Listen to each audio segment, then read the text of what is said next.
Welcome to another episode of Health and Safety Unplugged with me, Matt Jones, your host. And today we are very lucky to be joined by Dr. Megan Tranter, coming in all the way from the US today. Megan, welcome. Thank you, Matt. Yep, coming in from sunny Seattle.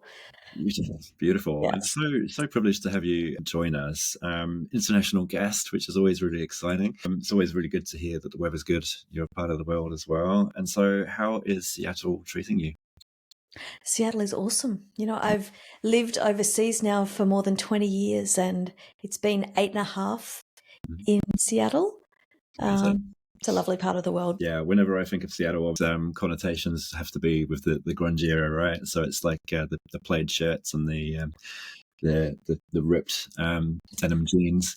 I was a bit of a grunge kid back in the day, so it's a bit like a spiritual homeland. Megan, for those few people out there that perhaps haven't heard or seen of you on social or online, I wanted to give you the opportunity to introduce yourself and let the audience know a little bit more about you.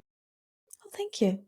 Well, I've been working in safety now for decades, starting off in Australia. Mhm. And then, as I mentioned, 20 years ago, I actually moved to the US and have had this amazing career, one that I never even thought possible, where I've had the opportunity to be the number one global EHS or safety person in some of the biggest companies in the world or with some of the biggest brands in the world. Places like PepsiCo, Amazon. Actually, that's why I'm in Seattle. Is when I worked for Amazon, I moved over here. Most recently, Netflix. So the opportunity to. I often still consider myself as this little girl coming from Australia, although I'm not really a girl anymore, as my children kindly remind me, to have that chance of just building this most brilliant career halfway around the world and having that opportunity to take global roles has been quite phenomenal. Amazing. And it doesn't happen by chance, right? So I guess that's a really excellent starting point of trying to unpick the journey of how you got to have that level of influence with some of the largest businesses around, right? Often when I talk to health and safety practitioners, they feel like they're often speaking into the void. They struggle to get their voice listened to or even heard sometimes. So what would be some of your advice or top tips for those who are struggling to um, get their voices heard at the decision-making table? Yeah, actually, I hear the same thing that you hear as well. And actually, there was a really interesting paper that was published this year in 2024 called The Blues of Safety Professionals. And I'd recommend to anyone to have a read of it and see if it resonates with you. Sort of one of the top things that it identified was that safety professionals often feel misunderstood and that they don't have the level of influence that they'd like. So I guess from my perspective, there's a few different things that I learned along the way. And I'm not saying that this works for everyone and all the time. But one of the things that I try and do, first of all, is to be very technically competent in the area that I'm working in. And I guess I got that from my beginnings. So I've worked in health and safety all my career. I've also worked in areas like sustainability and environmental and risk management as well. Into actually in tech, leading some software engineers in a big project. But I digress. So, yeah, I started off as an industrial hygienist and the equivalent of a government inspector. So, Mhm. from that perspective, those jobs really teach you a lot about the technical aspects of the work. And it sort of makes me think a lot about it and why it's important to have that as a general grounding. But I don't think it's the be all and the end all, especially today, and especially with future technology where knowledge really has become a little bit of a commodity and is very easily accessible. So I think, the biggest skills and the better skills that people can have is understanding business context. So what do I mean by that? Mm. In your organization, actually being a net contributor to the business and understanding what makes people tick, what their goals are, and also what a business is facing at a various point in time. Because when you understand what the business is going through, you can adjust both your style, but also perhaps your asks or how you're trying to make an impact depending on what the business can tolerate and what they can absorb at a point in time. So that's probably the first one, is business context. I love that. And you wrapped that up so neatly as well. Thank you so much. And this is one of the really obvious reasons why I was really thrilled to be talking with you today. From that level of experience and the way in which you just positioned that so articulately is fantastic. And it really resonates with my own experience too, right? I completely agree with you that in terms of the traditional IP protectionism that our industry, just like many other industries, has suffered from. Now, those walls have just been smashed down through the rise of tech, through the internet, and now with AI. We need to move away from this protectionist approach to accepting the fact that the information that we have always leveraged on is now readily available to anyone in the public who's got access to a computer, right? And so all of a sudden the question mark is, well, what is our role then? What are we here to do? Mm-hmm. And I absolutely love the fact that you've mentioned how one of the key functions is it's almost having a finger on the pulse of the business and understanding its current pain points and helping it to understand and articulate those pain points and to perhaps steer them in a direction to get them to where they want to be. Is that a fair kind of summary? Yeah, 100%. I remember some leaders or some managers actually that I've had before, and they would often encourage me in small or large meetings to give input and speak beyond the topic of health and safety. Mm, And at the beginning, I didn't want to do it. I was very comfortable speaking in an area that I was a subject matter expert on because I felt really confident about that. But I think what I realized over time is that businesses are looking for talent. They're looking for people, colleagues, employees mm, who think about the business and can contribute in other ways. mm, And when you think about the health and safety profession and how broad the profession is and how we're really looking for the business, and by the business, I mean leaders and employees, to make change, to think about the way that they work and operate differently. When you think about it from that perspective and the bird's eye view that we have into a lot of different areas, I sort of understand now why I was being challenged to give more input and not just be the person who was there talking about safety hazards and risks and so forth. So yeah, I think I've had the very good fortune of working with some brilliant business leaders, and they often teach you. And of course, you've got to be able to and be willing to listen and learn as well. mm, But they're teaching you how to be a successful leader more broadly. mm. And what I learned out of that was that although it's helpful to have the expertise in the area that we have, it's certainly not the be all and the end all. Yeah, fantastic. And the experience of having those leaders who are clearly big picture thinkers who are prepared to share their resource, their experience, and encourage you to step out of uh, your silo, I suppose, and to find and express those differences. Um, actually feels relatively unique in a way. Like I'm just thinking about some of the health and safety practitioners that I get to spend time with, and a lot of them, from what I can see, it very much feels like they're stuck in those silos. And so for those individuals who perhaps even almost feel like they're chained to the desks, they're doing those reports that probably aren't even being read.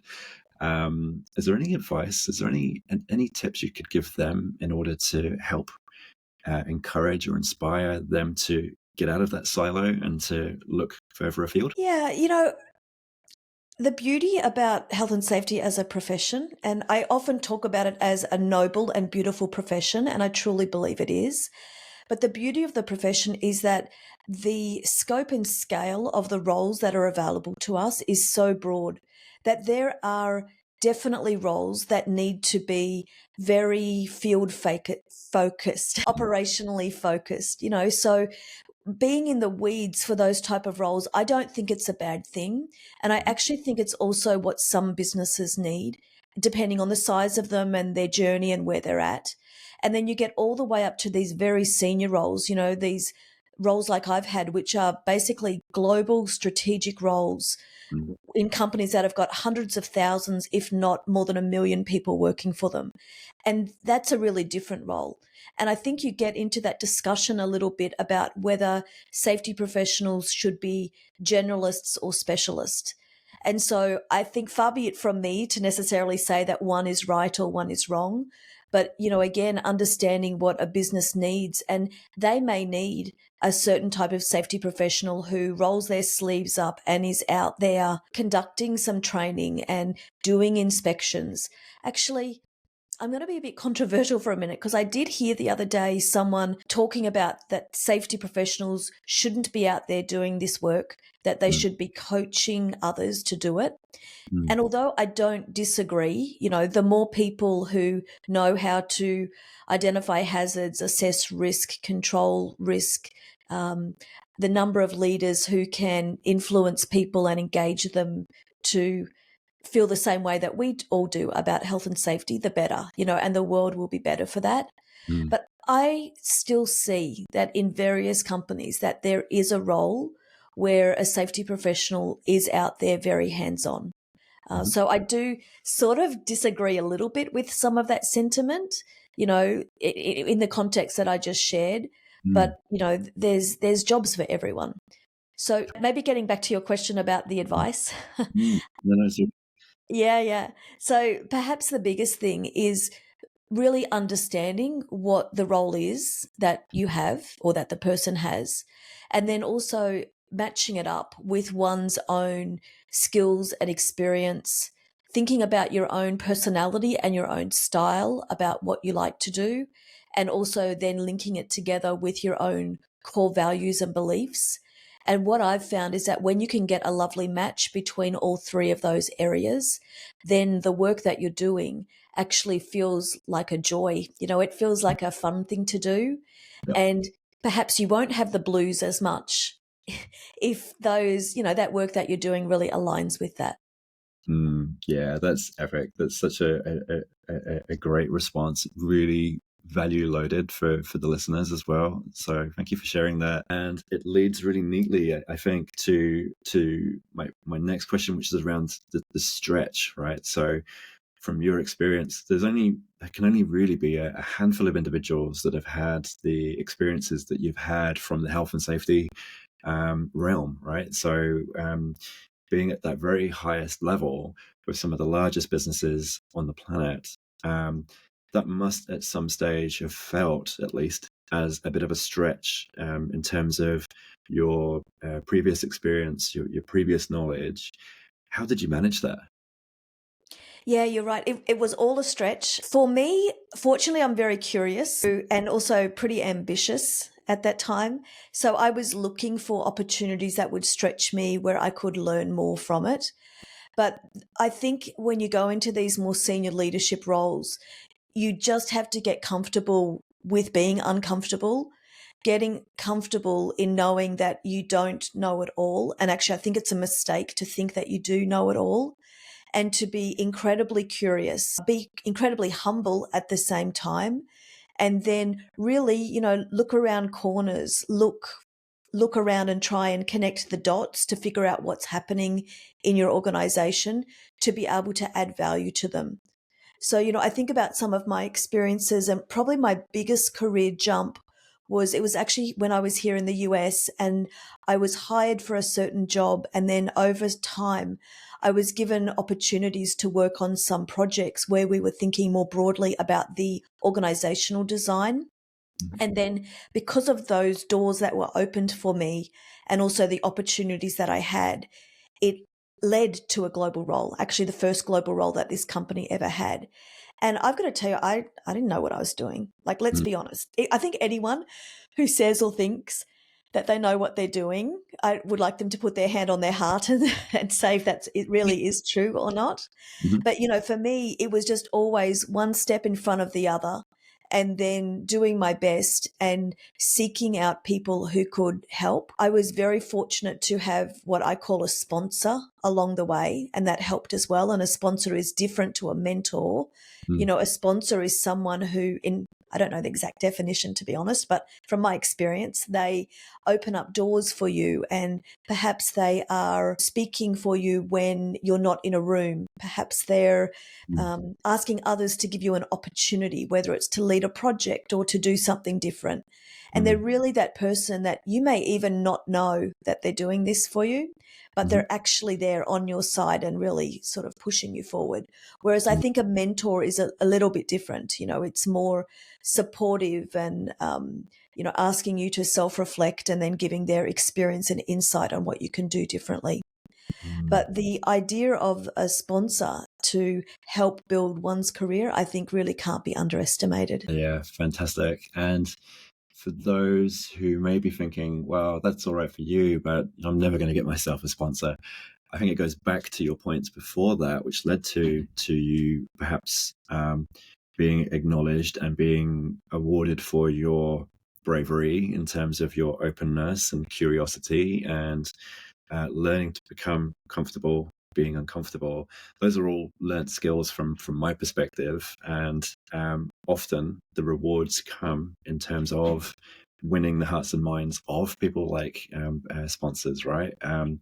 So I'm just thinking, I'm a big fan of Dr. Carol Dweck's work, and the whole open-mindedness and neuroplasticity, which is still crazy. It still blows my mind to think that this is relatively new science, right? And that the idea is, if you come to the world with an open mind and are prepared to learn new things, doors begin to open. And if you become, um, I guess, available to challenge yourself and to stretch, and to do things that do feel uncomfortable, again, over time, you'll be rewarded for that, right? And that's a really awesome example of how that can happen.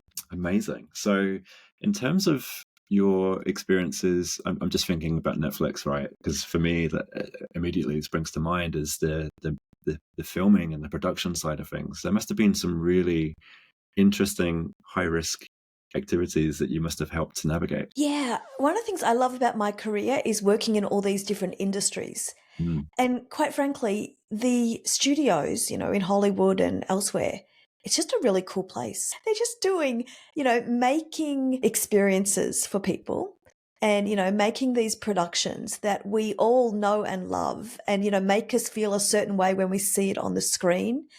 But, there's a reason it's called Hollywood magic. And so I will not divulge the magic of Hollywood, except to say that, a lot of the work that you do in they call it production health and safety or production safety. And it's, with these studios where they're making films and TV series and so forth. A lot of people are surprised when they hear that yes, there are some high risk situations like doing stunts, for example, but stunts are often well, they are not just often, they are choreographed. It's nearly like a beautiful dance and they practice it again and again. Whereas some of the other perhaps higher frequency but lower risk situations are from the work that goes on every day. Creating the sets, the carpentry work, the riggers, the electricians, all of that. And that is similar in other industries as well. Mm. Yeah, but that experience was just an absolute blast. So much fun. So much fun. I can only just imagine. And again, it's really neat to be able to have this opportunity to speak to you, because there can only really be a handful of people out there that have had access to those experiences and to that level of decision making. So it's epic to be able to kind of pick your brains on some of those experiences. So, in terms of winning the hearts and minds of those around the executive and board tables, you've certainly offered a lot of insights already. Are there any other tips when it comes to perhaps delivering a message that, heart and soul, it's not going to go down well, or it's quite a controversial or a potentially disliked opinion? Have you ever experienced that, and how did you overcome that? Yeah, all the time, to be honest. One of the things perhaps to think about, and this might be helpful to your audience as well, is that when you're delivering those messages, what I do when I go into a meeting like that is I prepare myself before and I sort of run through something in my head a little bit, which is I say to myself, Megan, what will an okay meeting look like in this situation? What will a bad one look like? and what will an absolute awesome, knock it out of the park meeting look like.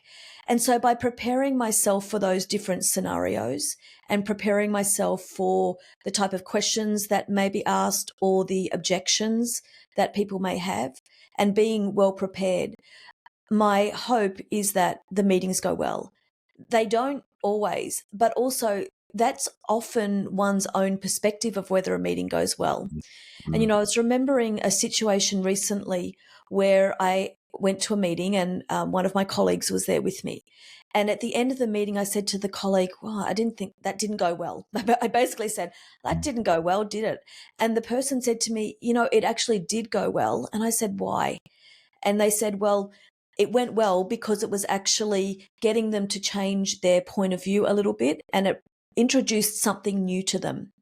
From my perspective, what I thought a good meeting was going to be was that they'd say, absolutely, I agree with your recommendation and I'm going to do it. And that's what didn't happen. But Mhm. if you can reframe what it looks like, actually, then you realize that it wasn't a bad meeting, because over time, by educating people and by having them open up their own point of view about a particular topic, they hopefully will change over time as well. Mm. So I guess that's what I do a little bit more of now. In Yep. the past, and hopefully this resonates with the people who are listening here. Sometimes we go into meetings, or when we're trying to influence someone to make a change, we think that they need to do it right now and do exactly what we say. But actually, one thing I've learned is to have patience. And sometimes it takes saying things multiple times, but also appreciating that you can take one step at a time and still reach the end point. And it doesn't have to be the way that you expected it to go. It can go a different way, but you can still reach that end point. It just might take a little bit longer. Such good advice. And again, it definitely resonates with me. I follow a particular meditation practice. I'll actually put a link in it in the comments when I post edit this, and it follows exactly that process from worst case scenario to okay scenario all the way through to exceptional outcome, and really thinking through the emotions and the type of language and the type of words that are being said in each of those scenarios. And then it sets the you into a really good space. It helps you to work through all of those different scenarios so that you're actually prepared before the session happens. The perspective point is so good too, because often we forget and neglect to think about the fact that our perception is our own personal realities, right? And we can often be our own worst enemies and our greatest critics. What I really liked about your example there was that you were open enough to ask that individual who challenged your perception and asked that question, why did you see that differently? And I think that's the secret sauce. It's being open to getting others' opinions and then digesting that and helping to reevaluate your perspective. So good, so good. Hopefully I've summarized your point there, Megan, but I love that. That was so good. Yeah, just building on what you're saying, Matt, as well, is it's about seeking feedback, Mm. because that's in reality what it is. Yeah. And even if the meeting doesn't go well, or Mhm. even if the proposal that you've put forward doesn't go well, every time you receive an objection, the way to think about it is feedback. And Mm. then you take the feedback, and rather than thinking, oh man, I don't like your feedback, or I disagree with your feedback because I'm right, that's not helpful.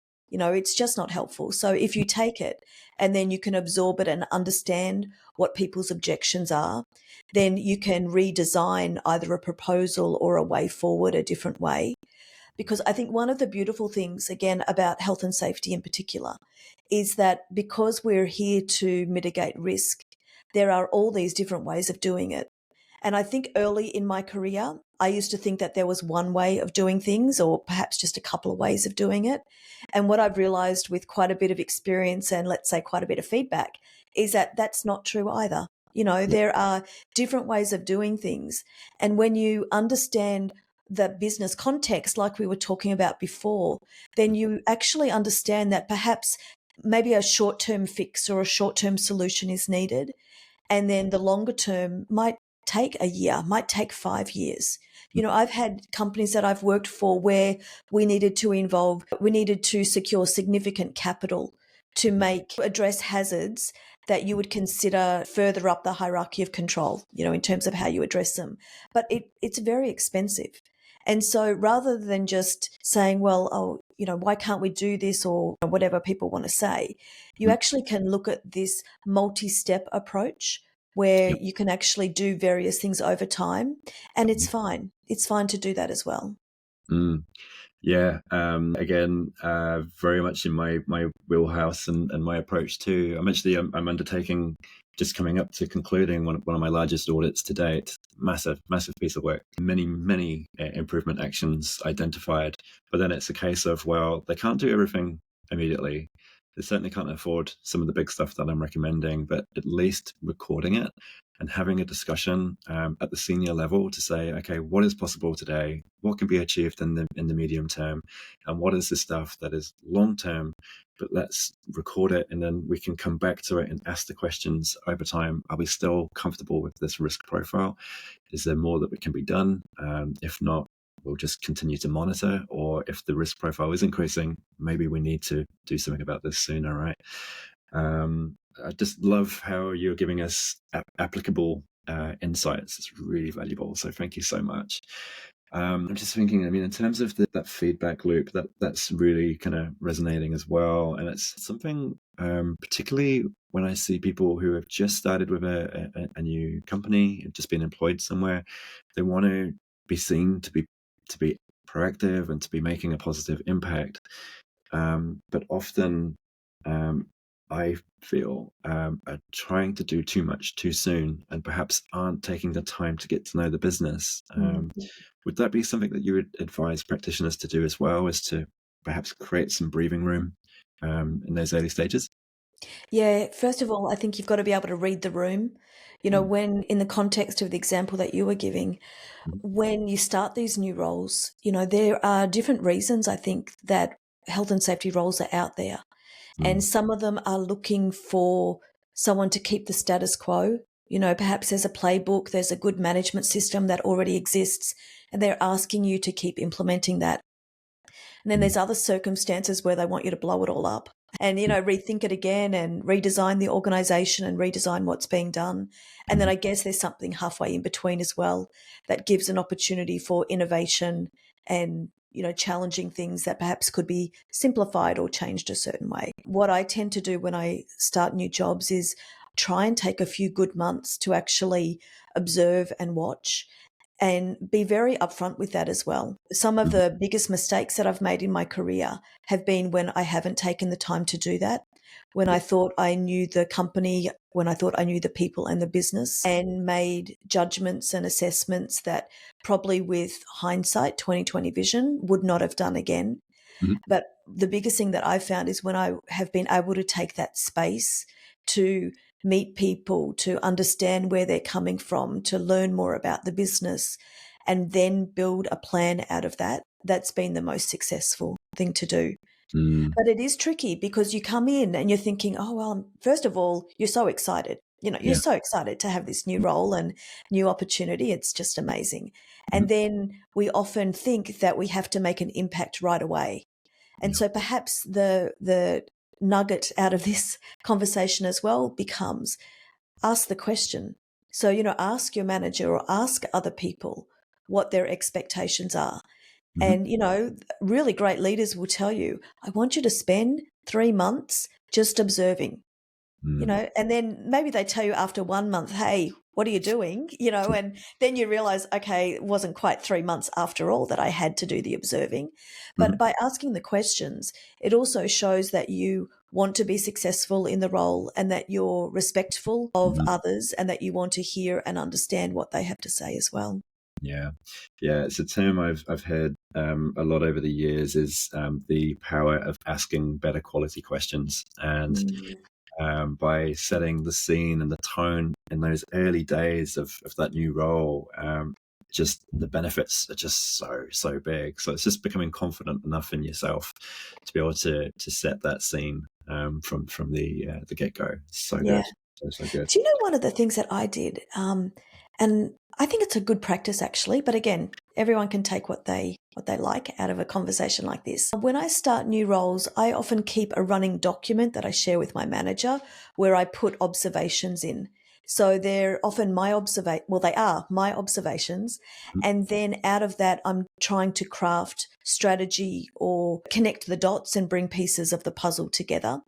And then by sharing it with my manager, it also allows for an openness in calibrating. Hey, did I understand this the right way? Am I interpreting what's going on here? And then, by actually opening up, you have to be pretty vulnerable, honestly, to do this sort of thing. Yeah. You could be a little bit afraid that you won't look like you know what you're doing. But Hmm. I've actually found it super helpful with brilliant bosses that then also want to help you and guide you along. So it allows you to then ask those questions when you're unclear of something. And Hmm. as I said, to recalibrate your understanding, with people who've been there quite a while. Yeah. Yeah.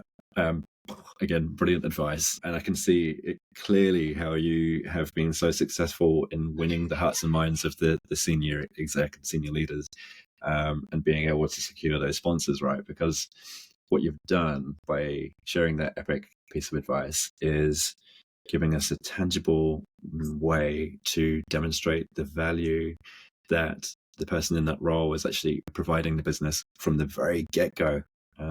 Having that journal, making those notes, it demonstrates what you are observing. It's showing them that they're getting a return in their investment from the very beginning, but also that the extra piece of the puzzle there is the vulnerability of being able to ask the questions, am I right here, to sense check and to demonstrate that you value the input of the person you're speaking to as well. It's just like a triple header. It's brilliant. You know what it does? It actually accelerates your onboarding Mm, because by being vulnerable, then other people see that in you. But also by opening up and asking the questions, you can get them answered so much faster than if you tried to figure it out yourself.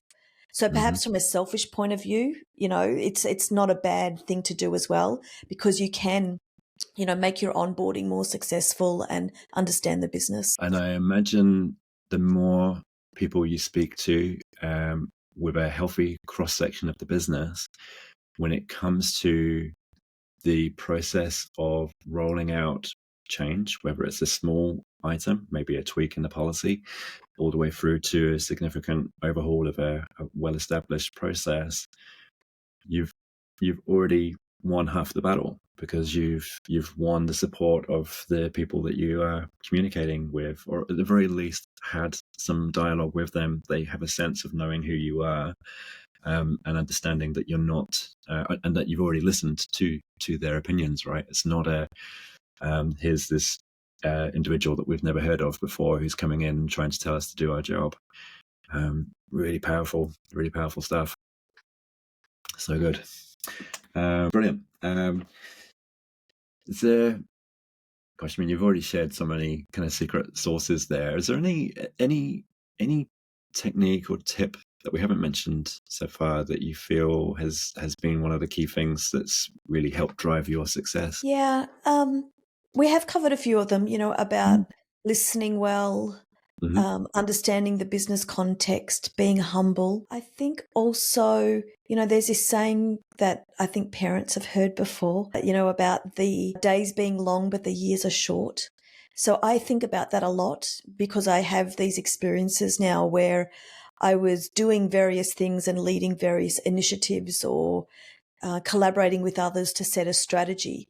And Mm. it felt like everything was going too slow. But over time, what you realize is that with consistency and execution, then and focus, you can achieve what you want to achieve, whether Mm. it's, your own personal goals or also the business goals.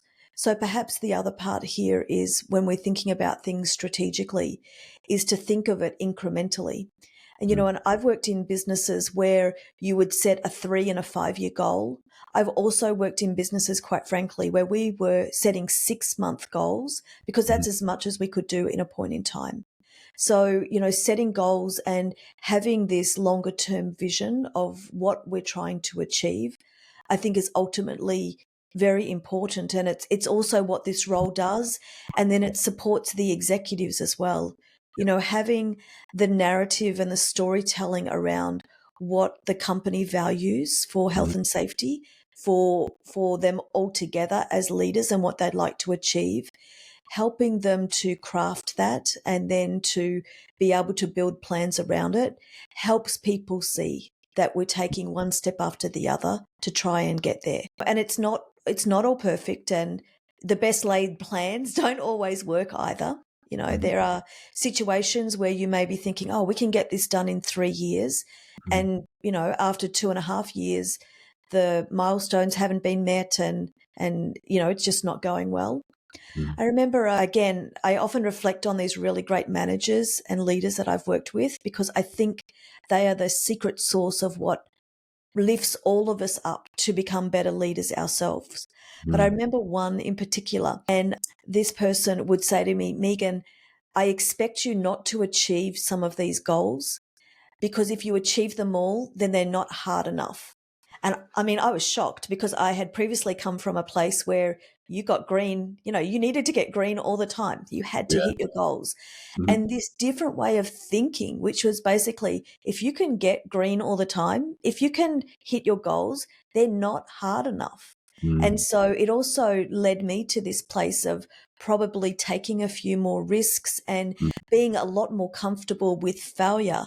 Because when you're comfortable with failure, you take the bigger swings. mhm, And so I think that was one of the biggest gifts in my career, actually. And it made me think differently. And it also helped me in leading teams that I've led from there on in to say, listen, it's fine. It's mm. fine if we don't hit the goal Yep. because, you still have to put the effort in and we need to do our Mm, best on it. But there could be a reason. And also, I want you to set some really, really challenging goals. And maybe you'll get 25% of the way there this year, but that's okay as well. so good. There's a real bravery to that, right? So it's having a culture where it's safe to fail ultimately, and that Hmm. it's acceptable. Which I imagine for many businesses, particularly the traditional businesses, that would be a terrifying perspective.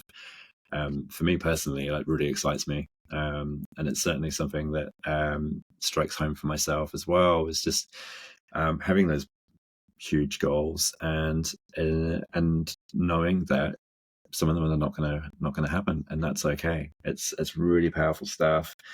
I also really liked your point around the North Star as well. Often when I'm reviewing and working with businesses, when I push and kind of peel back some of the layers to try and figure out what the overall health and safety well-being objectives are for that company, they're often missing, and it's a key component. Like particularly when things get tough and difficult decisions have to be made, without that being firmly understood and acknowledged, lived and breathed by the business, they can go in all sorts of weird and wonderful directions.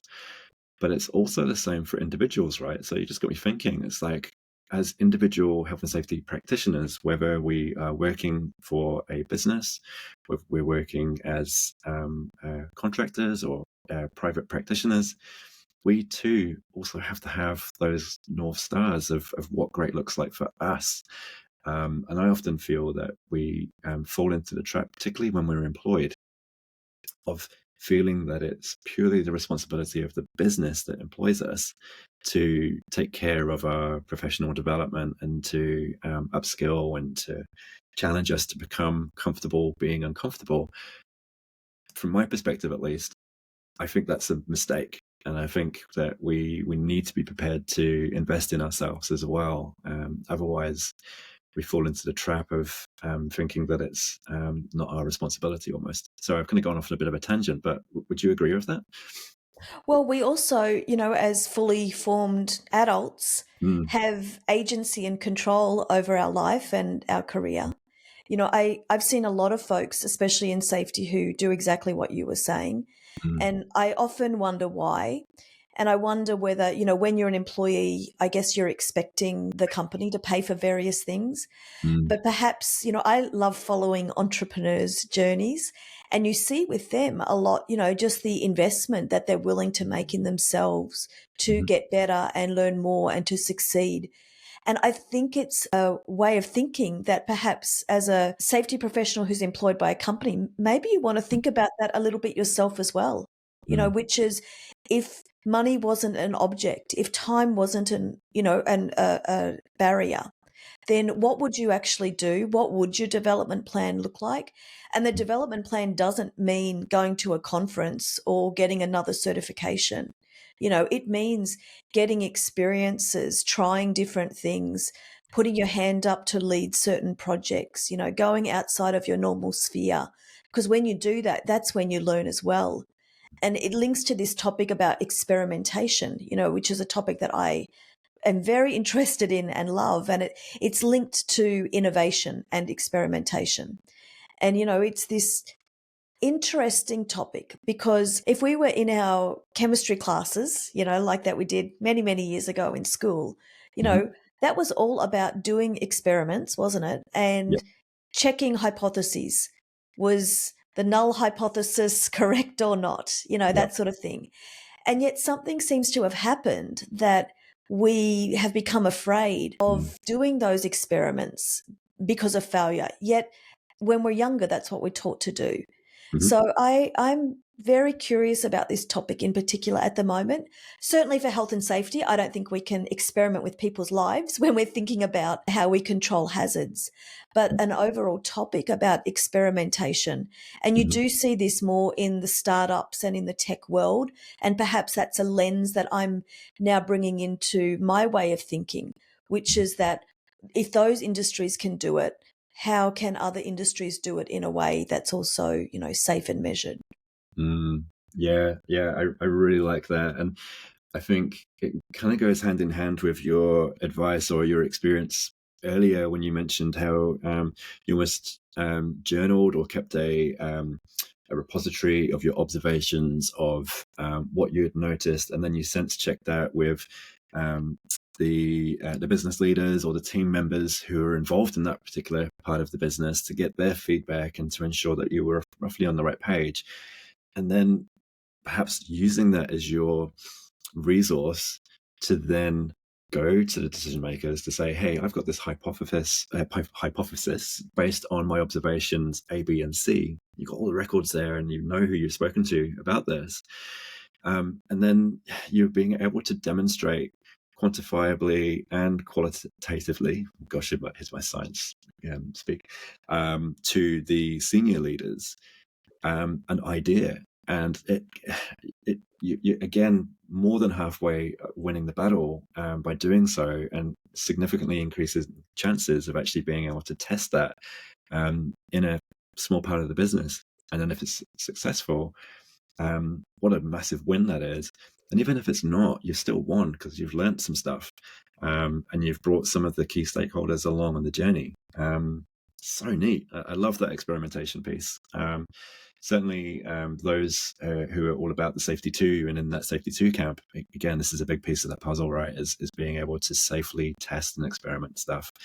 And as you mentioned, we know in the tech space, it has been one of their key reasons for the success and the multi-billion-dollar industries that they've become, because they test quickly. When something breaks, they move on. If it doesn't work, they learn and they move quickly. And yeah, it's if we can emulate that in a healthy and safe way in other traditional businesses, there's no stopping us really. So good, so good, love it. um, Sorry, you got me going. Get my juices flowing now. So I also noted, Megan, I've been really enjoying your content on LinkedIn. For those tuning in, if you're not following Dr. Megan Tranter on LinkedIn, you're missing out because there's some really awesome content coming out on a daily basis. Really enjoying your video content at the moment. But I also saw that you had launched a coaching training program. I'd love to hear more about that.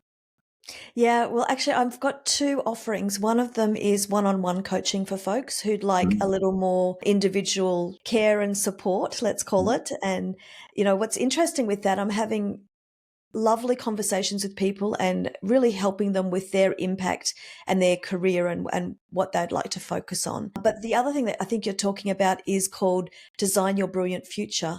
And Yes. what it is actually a course and a community to help ambitious safety professionals who are thinking about what's next in their career.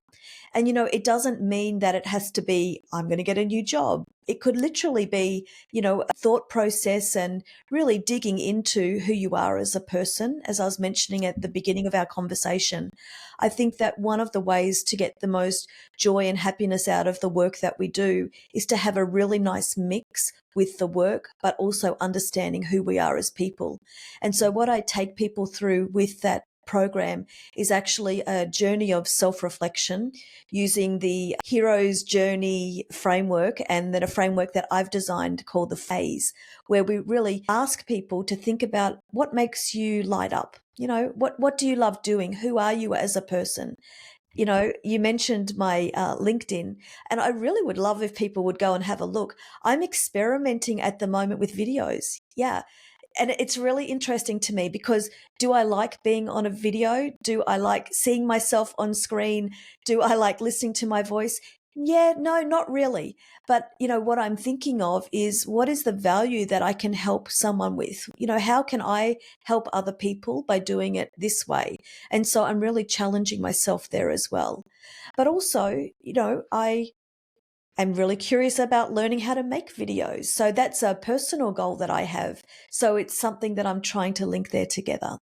Yeah, so Design Your Brilliant Future, it's built for safety and ESG professionals by safety and ESG professionals, and it's a supportive community, helping people on their journey as they think through what's next for them. Mm. Totally self-directed. We have weekly calls if you'd like to come to the weekly calls or not, up to you, and then just supporting people as they think through the transformation.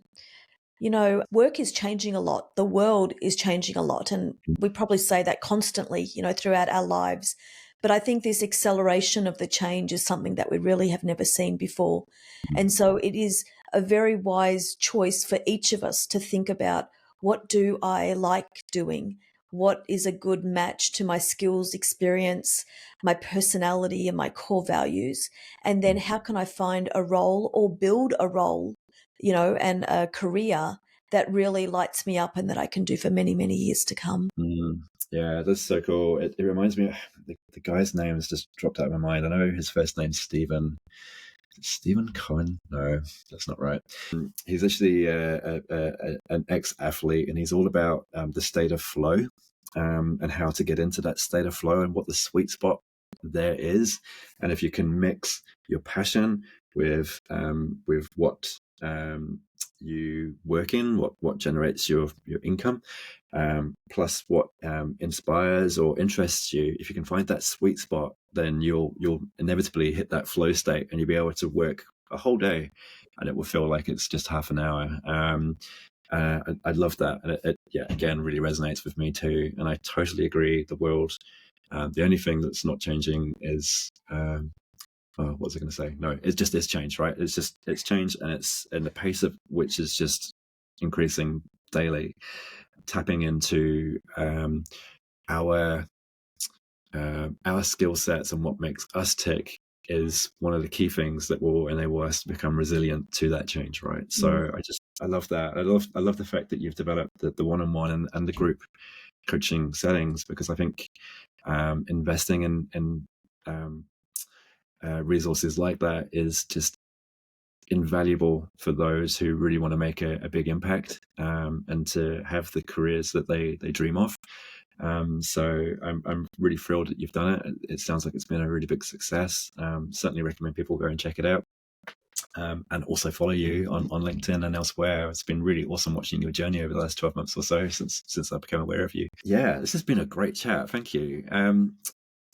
Before we wrap up, is there anything or any thought that perhaps has crossed your mind since we've been chatting that you would like to take further or explore? Yeah, I just want to encourage your listeners, Mhm. who I'm sure most of them, are working in the safety field or EHS or some adjacent field. Just want Mhm. to be there to encourage you to keep going. It's such a noble profession that we have. and it is so needed in the world. I remember when I started my career, and actually the undergraduate degree that I did, it was in Australia, and it was the first undergraduate degree that Australia had ever offered. And we started with 25 students and we graduated 8 of us.